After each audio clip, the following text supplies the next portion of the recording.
I'm Gabor. In today's video, I've brought you a low-power, rock-solid home server project that can be built almost entirely from scratch. This specific hardware unit is a so-called NAS, Network Attached Storage, which means you simply plug it into your home network, and after a few quick clicks, your Windows computer will automatically recognize it as a standard network drive. I've made small units like this from Raspberry Pi, Orange Pi, or we could call it Pine, but that doesn't really matter now. So, using these small boards, the goal back then was to keep power consumption low. Then, a kind viewer pointed out that we shouldn't mess around with Raspberry Pi, Banana Pi, Orange Pi, or anything else, but use a thin client instead. A thin client is basically a small computer. About 10 years ago, the market was flooded with them, by HP, for example, especially for companies. And the goal was to help companies transition to a cloud based, virtualized environment. The user doesn't need much computing power. The server and the cloud will handle that. Ever since that time, machines were developed and manufactured that could run on as little as 10 watts. The good news is that these machines can be bought used at very affordable prices, and they're brand name and high quality. I have one here on my desk, a T630 from HP, and I've hooked up 5 HDDs and 4 SSDs to it, and the whole thing draws 12 lots. Let me show you. This is what it looks like when it's all laid out. I think this is the best way to show the details. Inside, there are two SSDs in M.2 slots. There's also a USB port inside. An HDD is connected as well. There's a USB port on the back, too. Two SSDs connect here. And right here on the front panel, there are four USB ports. And a total of three HDDs are connected to these, plus one more SSD. So this whole thing is packed when it comes to drives. Let me show you the power consumption. With all these drives, the whole setup easily runs on just 12 watts. If I start writing to or reading from the drives, it'll go up by a few more watts. The whole thing runs off this adapter. By the way, it's a 65-watt adapter, so I think with this many drives, it will easily handle it. How fast is it really? That is a very good question to ask, especially since these drives are connected via a standard USB port. Let's go ahead and check it out together. Now, connecting the network drive is actually really simple to do. I just need to click right here where there's a specific menu option for connecting a new network drive. I'll enter the full IP address. As I can clearly see here, the speed is reaching well over 100 megabytes per second. Based on this, I think we're good in terms of speed. The power consumption is also very favorable, and I hope you're curious about how to build something like this step by step. I'll show you. Enjoy. The thin client machine will run a Linux-based program, but don't worry about that. First, let's try the machine with Windows to see if it works properly. After that, you can use anything else. Ideally, these machines already have some version of Windows installed, but if not, just grab a USB stick, write the installer onto it, plug it in the back, boot the machine from it, and Windows will install. This one already has Windows, so I can just press the button here and it starts up nicely. As you can see, there are no fans here. It's completely silent. We can check how much power the machine uses at startup, 17.6 watts, not much, and everything runs smoothly. It's worth noting that most of these machines have DisplayPort. This one actually has two. So if your monitor uses HDMI, you'll need an adapter. Let me show you what kind, for example. Now, there are these little adapter boxes. You can simply plug your HDMI cable into this box, and then the other end is a standard DisplayPort. And there are also specific cables, like this one right here, where one end is a DisplayPort and the other end, over here at the back, fits very nicely into the HDMI port. Let's take a look and check the actual power consumption. It's sitting at about 23 watts, and it really started up pretty quickly overall. It had Windows 10 installed, but now I don't need it anymore. Instead, I'm going to create a bootable USB drive. Let me show you how. Making the drive is pretty straightforward. Here, I start a download. It brings up a small program. I download that too. Then I simply select the ISO file. And after a few OKs and nexts, it starts writing to the USB drive. I've inserted the prepared USB drive. Here it is. And the installation will go onto this drive. By the way, it's a 128 gigabyte one. For the computer to boot from the USB drive, you need to enter the BIOS.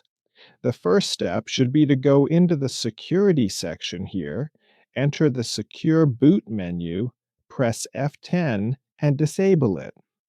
After that, in the boot order, make sure that the USB hard drive is relatively high up on the list. And from then on, even if it's a USB stick, it will boot from it. You can see this program is being installed from the USB stick onto the computer, and you need to select Install here. And from this point on, it's really very simple, just the usual OK, next process, and the whole thing installs smoothly. The installation process is quite fast, and from here on, you don't need any Linux knowledge at all. I'll show you in a moment. There will be a black screen with some placeholder characters, and it will display the computer's IP address. This is the IP address you'll need to enter into your browser. From that point on, you won't need a monitor, keyboard, or mouse anymore. You can just equip the hardware with the right amount of storage devices. And you probably noticed that I used an adapter for the drive, specifically a USB to SATA adapter. This has a SATA interface, and this one has a USB 3.0 interface. It has it on this part, so this is where the power supply also comes to the drive, and communication also happens through this connection. And don't underestimate the speed. You saw earlier what it was capable of. It easily managed 100 megabytes per second. And if someone has an SSD in this form, and all the slots on the motherboard are already used up, but they want to expand further, you can do that with an adapter like this, just like this. You can convert it to a standard SATA interface, and then you have the option to upload or download data via USB. Of course, this doesn't work with NVMe. This isn't an NVMe drive, but an M.2 SATA. You see, it has two notches. That's its keying, so you can easily put it into an adapter like this. Meanwhile, the installation is finished, and the program is prompting me to remove the flash drive, restart it, and basically, with that, we're done with about a third of the tasks. The computer has restarted, and about 15 seconds later, this appears on the screen. You need to note the IP address that shows up here on the monitor. And from this point on, you no longer need the monitor, keyboard, or mouse. You can remove these, and you can add as many drives as you want. So now, only the network remains. Just one cable, and the power consumption dropped to 3.5 watts. And the machine is running. The server works just fine at 3.5 watts with the software, operating system, everything included, though the drives aren't connected yet. They're still lying here. And that's a really good value. This machine is about the size of an A4 sheet of paper, I mean, in terms of area, and it's about 3 centimeters high, and the whole machine runs on 3.5 watts. HP really knew what they were doing here, which is insanely good value. You need to log in. I'll put the default password and username here on the screen. After logging in, this is what we see. I'll close this here, and let's go to storage and see if the SSD is visible or not. And it is. I'll go ahead and select it, then completely wipe all of the existing data from it. Then I'll go to the File System menu item, and I'll go ahead and add the new drive with the ext4 file system. Now that it's shown up right here, I'll click Save. This is gone. I'll close this. I'll select the drive here. I'll click Save. This yellow background part will pop up often, and you usually have to wait for it. It's very important that the check mark is there in the mounted section. Let's go to the shared folder section. Here in the shared folder section, there's this little plus. I'll click the Create button and name it WD. Let's say that's the name, and I'll select the one I just created. I'll click Save, then the little yellow window will pop up. And now we just have to wait again. And that is all done now. I'm selecting the services part here. SMB settings, I'll enable it here, then click Save. Waiting for the yellow bar, there's the check, and we wait a bit. Now we have to connect what we've created. I'll go to the Share section here, Create, and I'll select the one I just made. I'll scroll down here and click Save. And then we move on. That's finished as well. So now we need to add a user. I am going to act as the primary user. Here it says Gabor. I'll set a password here.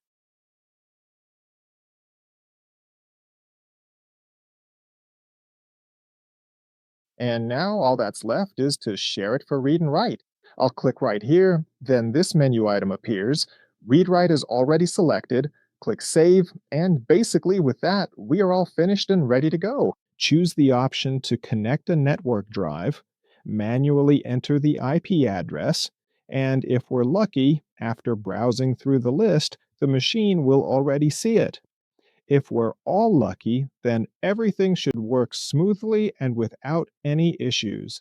I previously wrote the ISO file onto the drive from another computer I have, and now I am going to copy it over using this laptop that's sitting right here on my desk. So let's take a close look and see what the actual read speed looks like in real time. This looks pretty good. So it can do about 97 to 93 megabytes per second.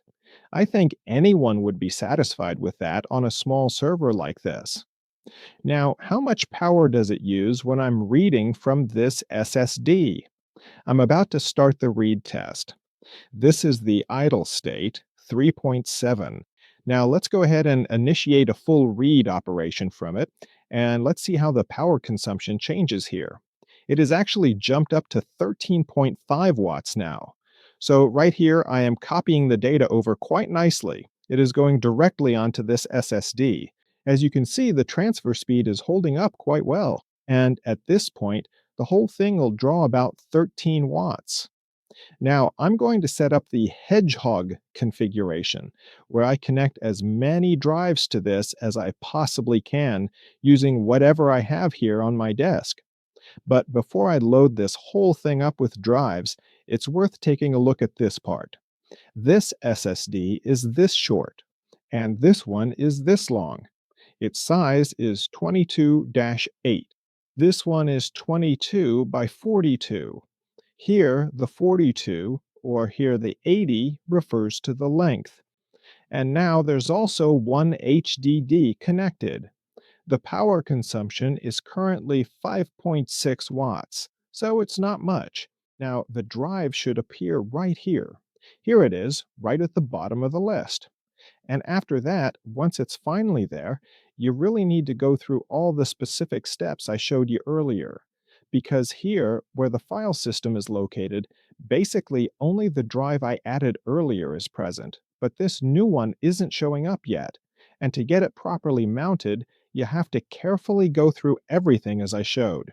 And from then on, you need to gradually build up the NAS server with as many drives as you want, or as many as are available. Now let's take a look at the power consumption. Can it use a lot of power when it's working hard? Right now it's around 20 watts, 24, but it's not typical, even when it's working a lot. What's actually typical is that it runs at about 12 to 13 watts, even if there are a lot of drives connected. And if we're writing to one drive, the consumption goes up by about 3 to 4 watts. So it ends up being 16 or 17 watts, and that's it. Like I said, you have to go through each menu step by step. For the user section, obviously, one user is enough. All the USB ports are occupied, 4 in the front, 2 in the back, and 1 inside here. Plus, there are 2 SSDs as well. And for anyone thinking about expanding this further with a USB hub, let me tell you, it doesn't work. What if I plugged this into a USB 3.0 port and added 3 more drives? It didn't work. Not with SSDs, nor with HDDs. It just didn't work. So in this setup, I don't think you can connect any more than this. Right now, there's no writing or reading process going on in the background, so the whole server, including the drives, only uses about 12 watts, maybe even less. It says 12 volts right here on this part. Volts 2A, or at least that's the kind of power supply they recommend for it. You just connect it up, and then you can start up the whole thing with a drive designed for desktop computers. So, with a hard drive, not just with a 2.5-inch one like the ones you see here on my desk. And after just a few clicks, all the drives appeared, all 8 network drives. And honestly, this is a cost effective solution. People don't really use these anymore. I mean, these hard drives, most have already switched to SSDs, but honestly, for file storage like this, they're still perfect. On this machine, there are only 3 USB 3.0 ports. If I use USB 2.0, the speed is lower. Right now, it's about 20,000 kilobyte per second. Now I've chosen a drive is connected to a USB 3.0 port, and in this case, it's about 5 times faster, around 117,000 kilobytes per second. And in this setup, the power consumption is almost 20 watts. So when the drives are running, there is some power draw. But like I said, in a home environment, I think it's typical that relatively this unit spends a lot of time in standby, and then when needed, it wakes up again, especially if the drive is connected via USB 3.0 or if an SSD is installed here in the M.2 slot. This little file storage server we've put together can be used not just on the local network, but it's accessible from the outside too. When it comes to remote access, there are tons of videos and articles available on the internet. Just use Google search, and from that point on, you'll find all the information you're looking for. And to me, it's almost mind blowing just how energy efficient a server like this can be. As you've seen, it just hums along at 12 watts. So it's good that it's energy efficient because if it used, say, 30 watts, that would add up to about 260 kilowatt hours a year. That is the entire video I had ready for you all today, and I hope you enjoyed it. Glad you could join me. Come back next time, too. And if you haven't subscribed to my channel yet, please go ahead and do so. Click on the bell icon, that way you'll get all the notifications. Thank you so much. Bye, everyone.